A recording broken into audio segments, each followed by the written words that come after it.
ভালোভাবে লক্ষ্য করবেন। এই দেখেন গাছটি কিন্তু সুস্থ। এই দেখেন সাইড দিয়ে দেখতেছেন, এই দেখছেন পাতা কিন্তু মরে খুর খেয়ে কুষে যাচ্ছে। এই দেখেন, এই যে দেখেন। তো এই সমস্যাটা কিন্তু যাদের জমিতে আছে তাদের জমিতে কিন্তু অতি সহজে জমি নষ্ট হয়ে যাওয়ার সম্ভাবনা আছে। তারা অবশ্যই সতর্ক থাকবেন এবং টাইম মতন বিষ স্প্রে করবেন। আর যদি আপনাদের জানা না থাকে তাহলে অবশ্যই কমেন্টে জানাবেন, ইনশাআল্লাহ বিষের নাম সহ বলে দেব। এর থেকে গুরুত্বপূর্ণ এই দেখেন, এক ভাইয়ের ক্ষেতে আমি চলে আসছি, যে সকালে সে বলছিল যে তার এই সমস্যা। তো দেখতেই পাচ্ছেন, দেখেন গাছ সম্পূর্ণ সুস্থ। এ দেখেন আস্তে আস্তে ভালো পাতাগুলোই মরে একদম ডলে যাচ্ছে। তো এটা আসলে এক ধরনের ছত্রাক আক্রমণ করছে, কিন্তু এটা ছত্রাক এবং কি শৈবাল সহ এটা এক ধরনের রোগ, প্রচণ্ড রোগ। এটা কিন্তু পচে না, ডাইরেক্ট মরে যাচ্ছে, ঠিক আছে। যদি পচা হতো তাহলে গুড়পোস্ত, খুলপোস্ত এগুলো সমস্যা থাকতো, কিন্তু দেখেন প্রায় সব গাছেই আমি দেখিয়ে দিচ্ছি।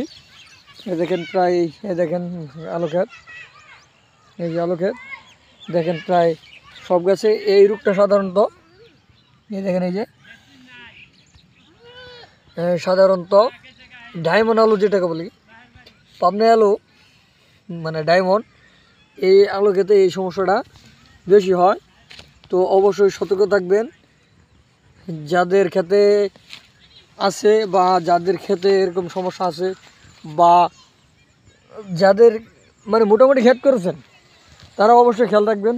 কারণ ভালো ফসল আসলে হাতের কাছে এসে যদি নষ্ট হয়ে যায় অল্প কিছু টাকার জন্য বা অল্প কিছু বিষের জন্য, দেখা গেছে তাহলে আসলে অনেকটা কষ্টকর এক জিনিস। তো অবশ্যই বুঝে শুনে ওষুধটা ব্যবহার করবেন। আর যদিও কারো জানা না থাকে অবশ্যই বলবেন, আমি ইনশাল্লাহ এই ভিডিওর পাশে বিশেষ ছবি সহ ইনশাল্লাহ দিয়ে দেব।